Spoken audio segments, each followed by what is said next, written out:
Today's webinar is brought to you by Geonetric. Geonetric ensures top healthcare brands deliver digital with care. As a digital experience agency with deep technical and creative expertise, Geonetric provides the healthcare industry with user experience research and strategy, personalization strategy, and digital front door strategy, all optimized for the unique needs of health systems.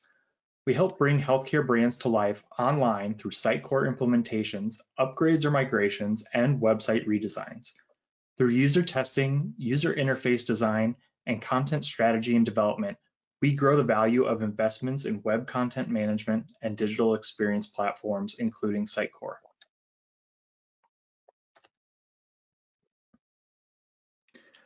Be sure to download today's companion piece to get a deeper dive into personalization. That is available now if you go to the URL listed there, geonetric.com/path. You'll learn the 9 keys to driving stronger relationships, one customer at a time. And so today's webinar will run approximately 30 minutes. If you're listening on a speakerphone, we recommend you mute your line to prevent audio quality issues. We will try to answer some questions as we go and as time allows. So if you have questions, enter those into the questions box within the GoToWebinar platform. If we don't get to your question during the broadcast today, someone will follow up with you individually. Just want to, make sure that we are being mindful of everyone's time.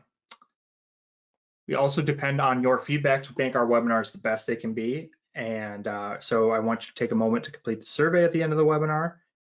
And a little bit about today's presenter.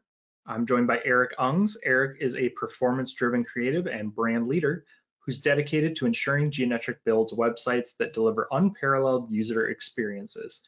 As Geonetric's agency services director, he provides thought leadership and mentorship to the design team and prioritizes the team's work. With more than 12 years of experience managing creative services for both B2B and B2C brands, he brings expertise and experience at guiding creative for large-scale digital campaigns and website designs and development to his leadership role. Eric holds a bachelor's degree in graphic communications from the University of Northern Iowa. Go Panthers. And with that said, I will hand it over to you, Eric. Cool. Thank you very much for the introduction and appreciate everyone's time. Let's just dive in. So personalization takes on new urgency. Developing a customer-focused environment and delivering personalized marketing is such a strategic and competitive imperative. We all know 2020 transformed consumer behavior like never before. This flight to digital and healthcare radically increased consumers' expectations far faster than what brands were really ready for. So overnight, consumers expected brands to remember who they were, where they came from, and what they liked, regardless of the channel they came from. The promise of this personalized one-to-one marketing might once have been a pipe dream. It is now increasingly table stakes for consumers. But that doesn't mean we start running into this towards the bright and shiny complexity and what can feel like a sophistication of personalization before really having some guardrails and a plan in place. So it's a matter of shifting some of that DNA of the marketing organization to one of contextual or experience marketing requires a strategic approach that is methodical and intentional based on where you are today. So when we think about personalization on the front end, it can feel very overwhelming, complex, which is the level of uncertainty to even understand on where to start or even how, especially with those looking to tap into personalization to whatever degree for the first time. This is why having a strategic approach and a framework to develop and executing a personalization program is so imperative. It creates order out of that chaos. It pulls you through it pulls you through the noise and uncertainty into the clarity and focus to really be able to move the needle and driving business value. And that's what we'll discuss today. So let's spend some time walking through a strategic approach and framework for standing up and executing your personalization program. So our approach really is for developing a personalization program for long-term scalability really consists of 5 parts. And 75% of this is strategy and planning, while the 25% of this is going to be setup and execution and ongoing management. So the first phase of this is discovery and insights. This is really where we dive deep or have deep dive immersions into the business, the digital marketing initiative, to really ensure the personalization strategy and execution align with the organization and driving business value through tailored experiences for key segments. So it's things like really understanding the goals, the key service lines, the marketing initiative, the marketing technology being used, etc. The next component of this is going to be the strategy and governance phase. This is where we really start to outline and document the overall personalization program strategy based off the discovery and the insights gleaned. Really starting to outline in detail the why, the who, the what, and the where of this campaign. In addition to the strategy document as part of a key asset in this phase, we map out a governance plan for the personalization program based on findings from step 1 of discovery and insights. So the 2 major assets here for this phase that the team would work through or from would be a strategy plan and a governance plan. The next phase is going to be around experience planning. This is the phase where the go-to market experience for the personalization campaign really starts to take shape and really starts to come to life. This is where we map out the end-to-end customer experience for each campaign. So 2 major deliverables or assets that are really leveraged in terms of bringing this to life is a master planning tracker and individual CX maps or campaign experience maps. The next phase would be setup and configuration. Here we dive into the platform to set up the campaigns, the rules across the pages of the journey, the creative assets, etc., based off of the planning tracker or the CX map that is really bringing to life that campaign. This is where we'll really start to connect the pipes if and where necessary to set up the tracking and reporting so we have ongoing monitoring and measuring. And that's what leads us to our last phase, where it's upon launch, there is continuous campaign management and ongoing analysis and optimization.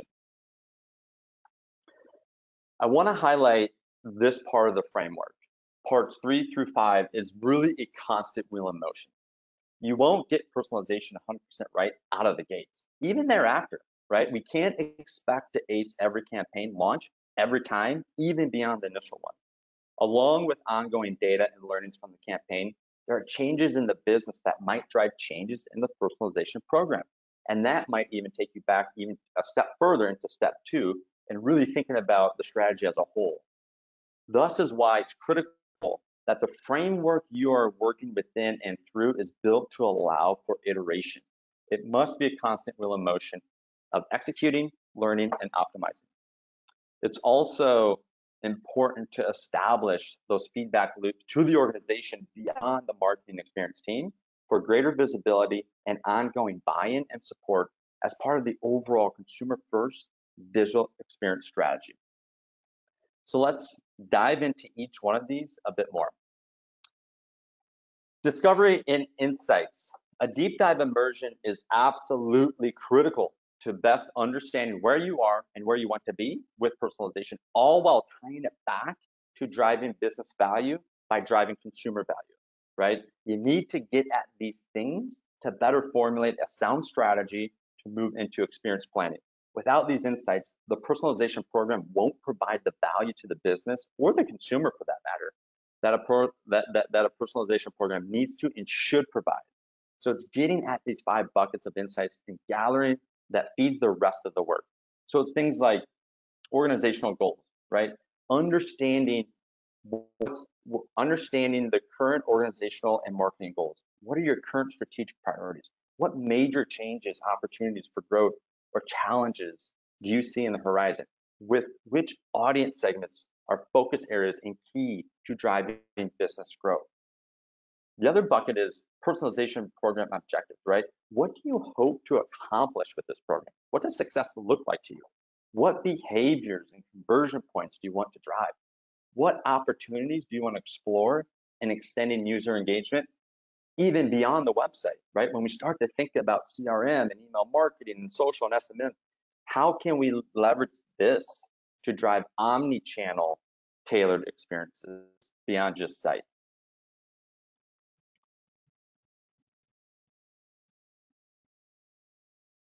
The next is current and planned marketing and digital efforts, right? What channels are you using?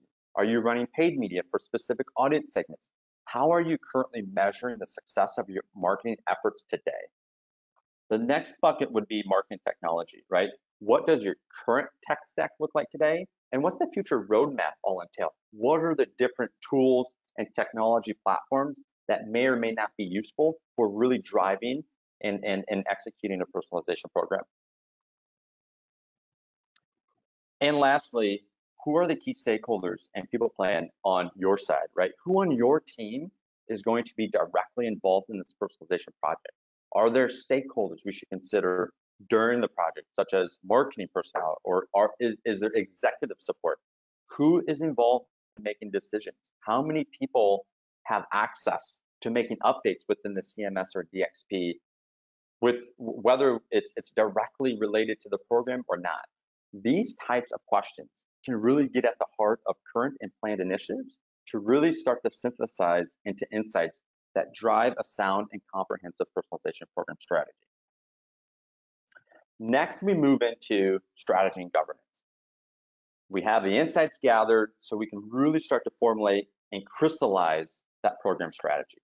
And it all starts with goals, right? The why, mapping goals to tailored experiences so those tailored experiences for the right customers can support the overall either marketing or organizational goals, right? The why is center stage at the core of why we are doing what we are doing. So for example, they could look something like, increase pregnancy and birth patient volume, right? And we do this by increasing pregnancy and birth patient volume by connecting users with the right content and resources at the right time throughout their patient journey for ongoing relevant engagement. Same thing for increased new patient volume in Cedar Hill, for example, right? The same sort of idea where we want to increase that volume by connecting those users with the right content and resources at the right time throughout that patient journey specific to Cedar Hill location. So when we get really specific on the goals, we can really start to have the tailored experience to support those in a way that really drive business value. But it's really using these goals as a springboard to tee up and kick off a framework for delivering those tailored experiences, like I said, that ultimately support your organization and marketing efforts. Then we move into the who. As we think about identifying an audience, let's break down first what the different layers are, right? The market is the market, where you reside within a category. Then the middle layer is a segment, right? A group of visitors to your site who have something in common and would benefit from a similar experience. Personalizing content towards segments of your audience is a wonderful way to target users with content that's relevant to them. And at the bottom there, the inner circle is a persona, right? A type of segment, a thread that gets pulled within a segment. And this is really a fictional yet very data-driven representation of your ideal customer within target segment, right? A persona includes the customer's demographics, age, location, preferences, behavior patterns, motivations, needs, goals, etc. It's really designed to represent a segment of your target audience, and thus it can be wise to build a small range of these personas to ensure you capture your entire target audience. It's incredibly important to choose your audience strategically so that the program is set up for success. So because of this, we look at a couple of things. One is potential, right? How much potential do you have to increase visitor engagement by personalizing the experience, and what potential increase in business value can accrue, right? What's the ROI for said segment? Your top potential segments should align with your top business goals, right? It's ultimately asking, what are the segments with the optimal engagement that will drive business value and growth for the organization? The next thing we lead into is how big is the segment, right? What's the volume? And the general rule here is the bigger the better. However, segments known to have low engagement, regardless of size, regardless if they are one of your larger segments, should have lower priority, right? It's because it's the intersection of these two pieces that best sets the program up for success. It's starting with the segments that have the most potential business value and importance, which is size. We want the value for obvious reasons, right? Because it's a key business driver for continued growth, but also the volume, the engaged volume, so that there's enough data to continue making strategic decisions, to pull those levers and optimizations within the personalizations program. Without the volume, the needle won't move. Thus, the program won't add value. Internally, you won't see value fast enough to continue the program. So for example, let's plot some service line segments here, right? Based on what we know and the businesses for each, right? We can plot the service lines accordingly. Then, just as an example, the sweet spot is the heart care segment. So from there, we can really pull on that thread to get an even better understanding of the segment. And that's through developing a persona for said target segment, right? Now that we chose a segment, we can develop a persona to really understand who this individual is, to build out experiences that specifically cater to their needs. Personas are a good mechanism to help humanize or personify a segment by pulling out a fictional consumer profile to draw on that empathy that can be really gleaned from the persona in order to provide those relevant content experiences through their patient journey. And we can take that even a step further by actually mapping out that patient journey, right? So a persona has a journey map attached to it to follow their experiences and potential interactions with the brand throughout their healthcare experience. From the moment something happens that leads them to consider care through the time they engage with you for care. The journey map helps the team focus on and align around how a consumer interacts with your brand, right? Having personas and user journey maps paints a complete picture and really driving that empathy for the user, but also highlighting the opportunities and insights along the way for marketing to pay close attention to, track, and further optimize their experiences, right? When we first started off this session, we saw that slide with the squiggly on the left. As we get further into this, as we start to understand who we're trying to reach, and as we bring that to life in terms of how we can cater to those experiences, the uncertainty starts to wane, the clarity and focus starts to come in, and we can really start to tailor a user flow and journey to these individuals that are really driving business value and moving the needle along the way. So now that we understand the why and the who, we can move into the what, right? What data do we have at our disposal to drive tailored experiences? This is laid out across an effort to expected value matrix, along with an overlay of the sophistication spectrum, right? From left using the default and gathered data. So it's using things like, a user's device, using their location to tailor the content, a page referral source to drive content personalization, pages visited on your site, form completions, etc., right? All the way to the right side of the run phase using inferred and external data. It's even understanding, again, based off the insights learned from the marketing technology deep dive, what other tools are collecting data that can potentially feed or tailor the content experiences across channels in an omni-channel way, right? What can be fed into the site that can tailor experiences based off interactions in a different channel, right? So it's really looking at all of this data collectively and how the entire patient journey, whether it's on your site or an email, SMS, social, etc., how the experience can be seamless and relevant regardless of the channel. So it's really understanding what data is available to really tailor those experiences for whom. Now that we understand what type of data is available, we can start to think through the different strategic tactics that can drive tailored experiences, right? A few common examples are campaigns and goals oriented, right? This is going to be primarily rules-based driven, but allows you to escort users through a marketing funnel. It can provide concise and relevant messaging to encourage conversion or even micro conversions to occur. For example, running a paid media campaign or email campaign for that matter, and having that content experience remain relevant to the channel content as they get to your site. It's seamless, it's relevant, and it's convenient to keep them in that marketing funnel, pulling them through that marketing funnel. Another common example is just simply location-based, right? Especially for the larger health systems across multiple regional areas where based on their location, either set by browser or selected, it can serve up relevant location-specific content. Additionally, another common example is driving tailored experiences for persona-based personalization, right?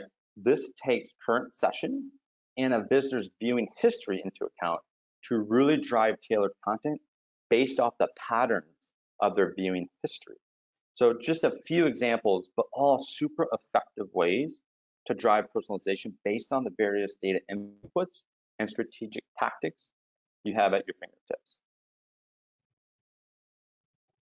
So now that we have a sense of strategy in place, we have the core strategy components in place, it's now time to wrap some governance around it all, right?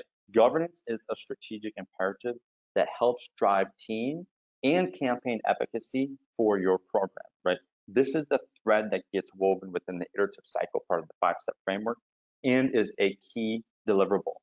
Governance ensures that there are controls in place that govern when, what, why personalization campaigns are being created, approved, and distributed. This also is deeply connected to an overarching content governance work to ensure the content is on brand and adhering to content creation guidelines and process as well. So it's better understanding and outlining who's doing what, who's managing what. Are there multiple site admins across the organization that sit outside of the core experience marketing team that need this visibility? This is also where a steering committee can really come into play for greater visibility and awareness and into how these campaigns are working and being executed and what they should or shouldn't do, especially as campaigns get layered on where there are multiple running at once.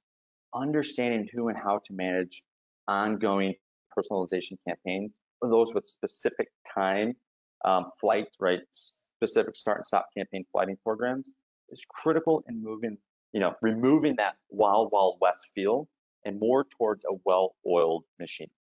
It offers the guidance and instructions about what needs to be done and how, when, and why, and who's able to make decisions about each piece. It's for those who are directly doing the work and for those who can be indirectly impacted, right? This framework also considers things like executive sponsorship to always have that leadership voice and support from the top, especially as content and experience or contextual marketing becomes a core component of the marketing department, moving the organization forward.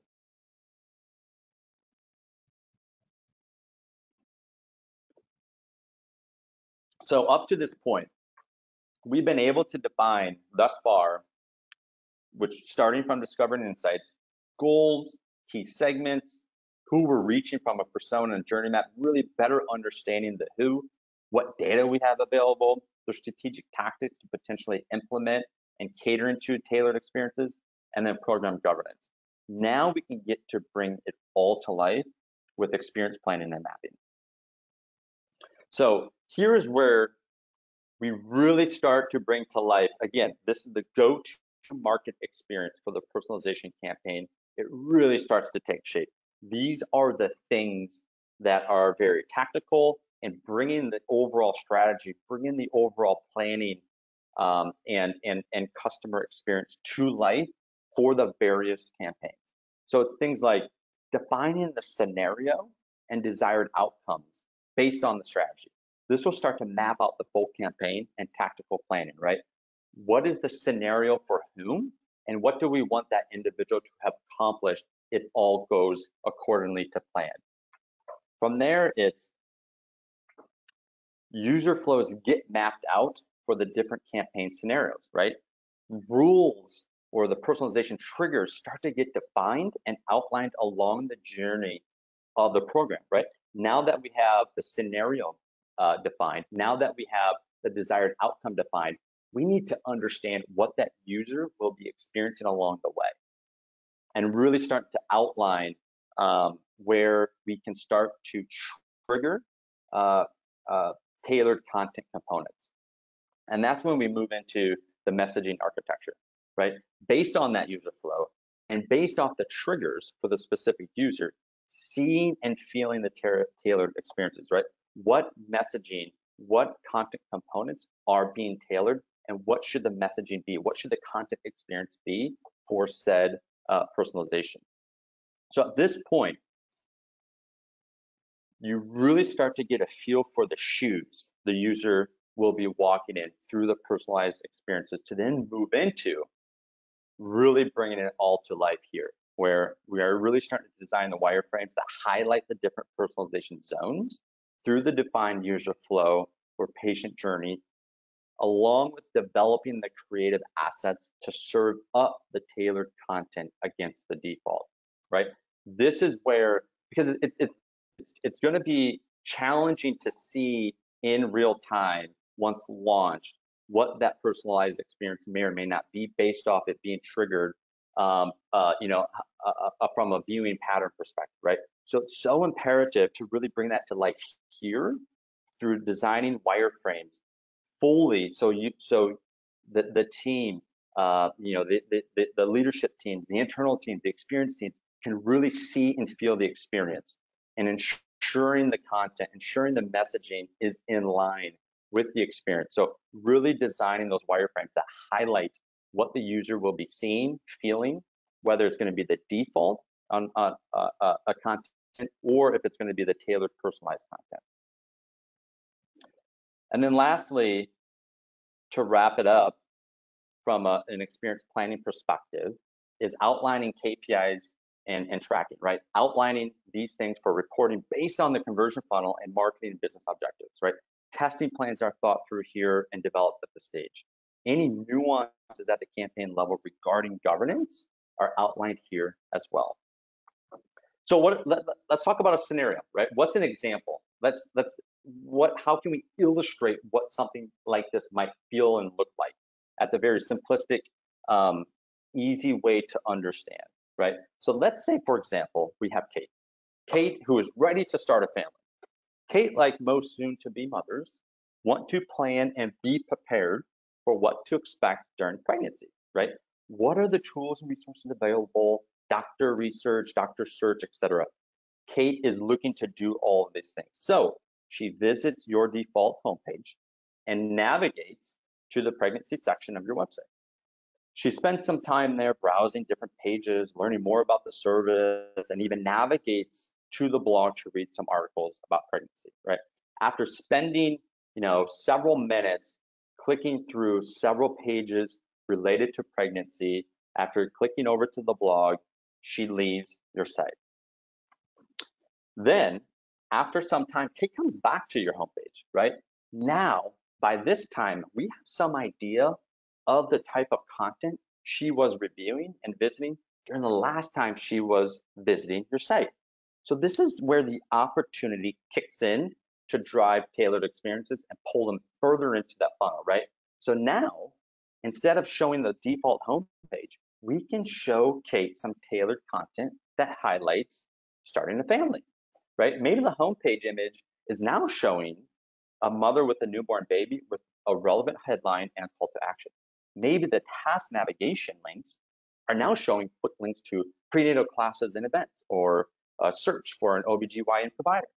Maybe now some of the content below the fold is highlighting one of your most popular blog articles specifically for those looking to or are starting a family, right? All of these content components are now tailored to Kate specifically. This is the contextual one-to-one tailored experience, all because of the pattern she created the last time she visited. Because of this, Kate clicks on the task navigation link to sign up for a prenatal class because it was relevant and the next step in her patient journey. It wasn't creepy. but rather it was useful and convenient for Kate. So now the fun really begins because you have even more data from Kate to continue to drive more contextualized and relevant messaging, and one that can now be part of, again, an omni-channel experience. You have Kate's email. If you have a CRM as part of your technology stack, your opportunity to further tailor Kate's experience across different channels has gone up twofold, right? You can now provide relevancy to Kate email and social, SMS, and of course, driving those back to your site, further tailoring her experience there.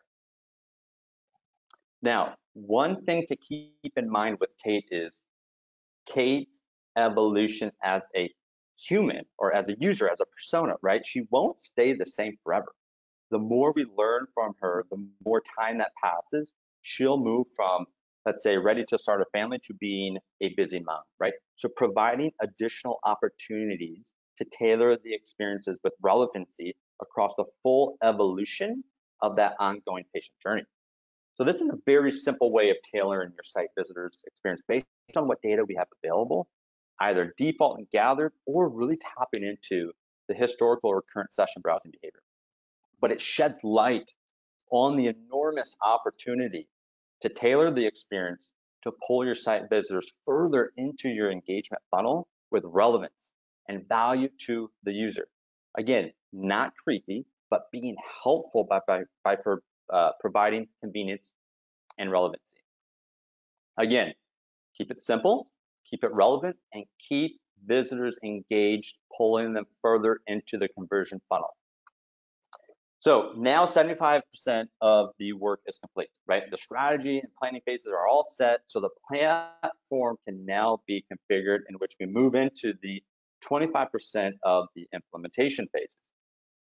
And this is where we set up and configure, right? So based on the approved and final strategy and the campaign experience map and tracker, you can start to set up and configure the platform accordingly to launch your campaign. So it's things like tagging your content, right? To leverage profile data on a user, the content on your site needs to be tagged to indicate what profile the content is a match for. This helps you learn what type of person is viewing your site. This example would be for the Kate use case or scenario just walked through. Understanding and tagging your content so that a profile can be formed. It's also setting up personalization rules to swap up content, right? So rules can be created on pieces of modular content to showcase different content to different audiences. This can be used to create a funnel, moving a visitor toward a specific goal, or it can be used to ensure a prominent part of the page displays relevant information to very different audiences. We also will set up A/B testing, creative testing here. When we're setting up tailored experiences or tailored content, we won't just automatically show 100% of those who qualify to see it, the dynamic content, right? We want to test it. We want to validate it. We want to prove that it actually is moving the needle. So we'll want to set up A/B creative testing. So if a cohort or an individual is available to see tailored content, right? We could funnel 50% of those users to see the tailored content, and then 50% of those qualified users to see the default. And then we can really gauge the value tailored experiences are providing. And then lastly, we'd set up tracking to be able to analyze the data, right? Set up and analyze how the various personalization rules are performing. Is it driving the value you would have expected? Are there areas to improve based on what the analysis is providing? And this all really leads into the last phase, right? The goal for personalization is to drive value to the user by providing relevant content experiences along their patient journey. From a business perspective, it's moving your target audience through the conversion funnel. Relevant, engaging content on a contextual, one-to-one basis helps push and pull that audience through. So it's imperative you're tracking that on an ongoing basis to find areas of opportunity to continuously optimize that patient journey to move that user further down the funnel and further into the engagement funnel, right? So it could be adjusting, like we were just talking about the A/B testing, it could be adjusting the creative for the A/B test, or it could be an adjustment to the overall user flow, right? Or the UX of that journey, right? Understanding, monitoring success, understanding where there's opportunities or drop-offs to further bridge it to success adjust where needed, and report on performance and conversions. And that really completes the 5-part framework for successfully putting together and launching, excuse me, a sound, comprehensive personalization strategy. To see the work in a bit of a different light, I wanted to just show this pyramid to visually see how all of these things, all of these assets, all of these interlocking workings through the 5 steps really stack up towards achieving, your North Star of delivering tailored customer experiences, right? This is the work that we walk through for each of these phases. So starting from the bottom with what is the strategy? The strategy is the foundation. From there, we move into the master detailed planning tracker, in which we can then create individual CX maps or customer experience maps that are essentially the go-to market plans and how those users will experience. And this is a living, breathing thing that gets updated with performance, that gets updated with iterative changes, that gets updated with creative new assets or new UX or new user flow. And then we move into the reporting and ongoing management of the campaign, as just discussed prior. You'll notice the bordered pyramid that houses the governance plan. That's the wrapper that holds this all together. That's the piece that ensures the pyramid doesn't crumble, but instead stacks to achieve your North Star. So personalization is delivering the right content at the right time and the right channel to the right person that meets their individual needs. It's a strategic tactic to drive business value and growth by moving your key audiences further into your engagement funnel, ultimately driving interest and increasing conversions, right? Being relevant and providing convenient experiences lays the foundation for building long-term brand loyalty. Thank you.